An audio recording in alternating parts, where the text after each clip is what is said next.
Peu importe pour qui tu votes, en France, tu ne paieras jamais seulement 7% d'impôts à vie. Mais un petit pays d'Amérique du Sud le permet, légalement, sans entourloupe. Et non, c'était pas un paradis fiscal louche, c'est un pays stable, sécurisé, ultra paisible, où tu peux même obtenir la nationalité gratuitement.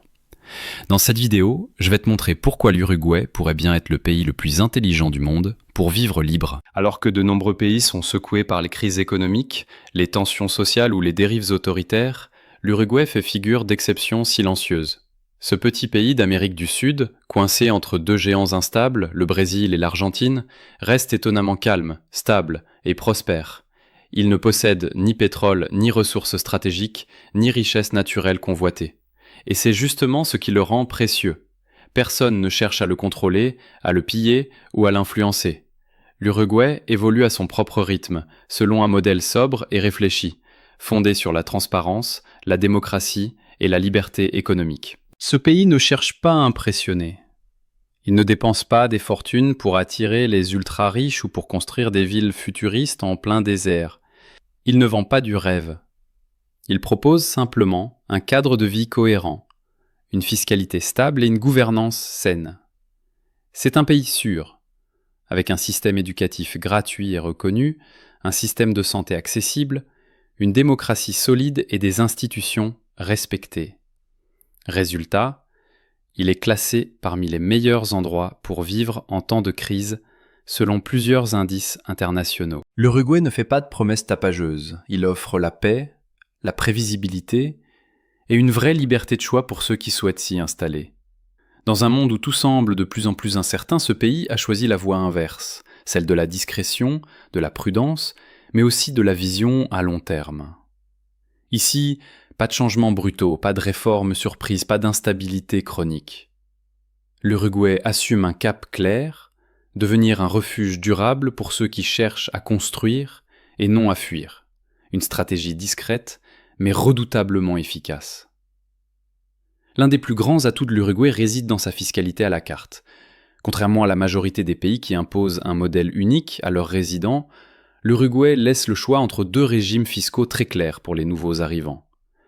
Ce n'est pas une astuce ni un montage fiscal complexe, c'est une loi officielle, simple à comprendre et stable dans le temps. La première option, c'est l'exonération totale des revenus étrangers pendant 11 ans. Oui, 11 années complètes sans payer un centime d'impôt sur ce que vous gagnez en dehors du pays. Qu'il s'agisse de dividendes, de loyers, de revenus d'entreprise, de royalties, de gains en crypto-monnaie ou d'intérêts bancaires, tout est exonéré tant que la source est étrangère. Il n'y a pas de double discours, pas de piège. Et à la différence de certains pays qui changent les règles en cours de route, cette mesure est prévue, écrite, appliquée. Cela permet de s'installer sereinement sans avoir peur d'un revirement brutal. La deuxième option est encore plus intéressante si vous envisagez une installation à long terme. Elle consiste à choisir une imposition forfaitaire de 7% à vie sur vos revenus étrangers. Pas 25%, pas 40%, pas d'impôt qui explose en fonction des réformes, juste 7% garanti, tant que vous restez résident. Une fois ce choix acté, il devient permanent. Pas de réévaluation annuelle, pas de remise en question, vous savez ce que vous paierez aujourd'hui, demain et dans 20 ans. Cette transparence fiscale est rare. En Europe et notamment en France, les entrepreneurs ou les indépendants peuvent facilement dépasser 50% de charges globales. En Uruguay, le cadre est clair et incitatif. Vous pouvez anticiper, construire, investir, sans craindre que l'État vienne bouleverser vos plans. Ici, on ne vous récompense pas parce que vous êtes riche, on vous accueille parce que vous êtes productif. Et c'est une différence de fond. L'un des grands avantages de l'Uruguay, c'est la clarté de son système fiscal. Il ne cherche pas à piéger ou à séduire avec des formules floues. Tout repose sur un principe fondamental, la source du revenu, et cette règle, une fois comprise, simplifie tout. Ce que vous gagnez en dehors de l'Uruguay, que ce soit via une entreprise étrangère, des dividendes, des loyers d'un bien à Paris, des redevances d'un livre publié en Europe, ou même des gains en crypto-monnaie réalisés hors du pays, n'est pas imposé. Ou bien, si vous avez opté pour le régime à long terme, ces revenus sont imposés à 7%, pas plus. Mais dès qu'un revenu est généré à l'intérieur de l'Uruguay, il devient imposable selon les taux locaux. Cela inclut un emploi salarié sur place, une entreprise locale, ou même la vente de biens et services aux habitants. C'est logique.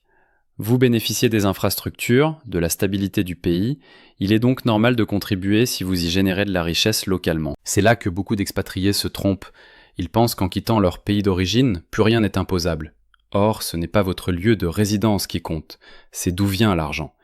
Par exemple, si vous devenez résident fiscal en Uruguay, mais que vous touchez des loyers en France, la France conserve le droit de vous taxer sur ces loyers. L'Uruguay, lui, ne vous rajoutera rien par-dessus. Pas de double imposition. Ce modèle repose donc sur une logique saine. Vous êtes libre d'organiser vos revenus comme vous l'entendez, tant que vous respectez la distinction entre revenus étrangers et revenus locaux. Cela offre une stabilité rare, un cadre prévisible et une vraie liberté financière pour ceux qui savent s'en servir intelligemment. Contrairement à d'autres pays où l'expatriation est un parcours du combattant, l'Uruguay a fait le choix de la simplicité. Pour devenir résident, inutile de verser des sommes astronomiques, de monter une entreprise sur place ou de remplir une pile de formulaires absurdes. Il existe 3 voies principales, toutes accessibles et conçues pour des profils différents. Première option, le visa revenu passif. C'est la solution la plus populaire. Si vous disposez d'un revenu régulier depuis l'étranger, que ce soit des loyers, des dividendes, une pension ou des royalties, vous pouvez demander la résidence. Il suffit de prouver que vous touchez au moins 1 500 $ par mois. Pas besoin de placer cet argent en Uruguay, juste de montrer que ces revenus existent et sont stables. Ce visa est idéal pour les retraités ou les indépendants qui vivent de leur patrimoine ou de leurs activités en ligne. Deuxième option, le visa investisseur. Si vous souhaitez investir dans le pays, l'Uruguay accepte les dossiers dès 100 000 $. Cela peut se faire via l'achat d'un bien immobilier, la création d'une société ou un investissement dans un projet local. Ce n'est pas la voie la plus rapide ni la plus recommandée, sauf si vous aviez déjà prévu d'y investir, mais elle reste largement plus abordable que les exigences de la plupart des pays européens ou nord-américains. Troisième option, le visa digital nomade. C'est une nouveauté si vous travaillez à distance pour des clients étrangers ou si vous êtes freelance, consultant, coach, créateur de contenu, etc. Vous pouvez demander une résidence temporaire grâce à ce programme. C'est un excellent point d'entrée pour les entrepreneurs du web et une fois résident, vous pouvez aller plus loin, obtenir la nationalité.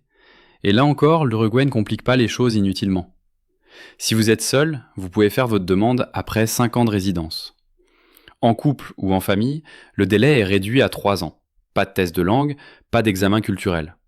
Ce que l'État uruguayen attend, c'est que vous viviez sur place, que vous participiez à la société, que vous soyez un résident engagé et intégré.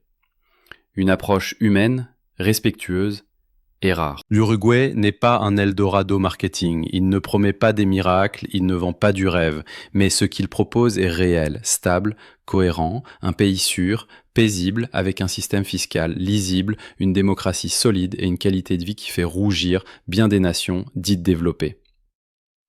Là où d'autres vous taxent, vous surveillent et vous compliquent la vie, l'Uruguay vous tend la main. Il ne vous demande pas de renoncer à votre liberté financière, il vous invite simplement à la vivre ailleurs. Alors oui, changer de pays n'est pas anodin, cela demande du courage, de l'organisation, parfois des sacrifices, mais c'est aussi une manière de reprendre le contrôle, de dire non à la spirale de l'impôt sans fin, de construire quelque chose à soi dans un cadre sain. Ce n'est pas une fuite, c'est un choix stratégique, mûrement réfléchi, que de plus en plus de familles, d'entrepreneurs et de retraités font chaque année, souvent dans le silence. Si tu veux approfondir le sujet, poser tes questions ou découvrir d'autres pays comme Uruguay qui proposent de vraies alternatives, abonne-toi à la chaîne et active la cloche. Et dis-moi en commentaire, est-ce que tu pourrais vivre dans un pays comme celui-là ? Pourquoi ou pourquoi pas ? On en discute juste en dessous.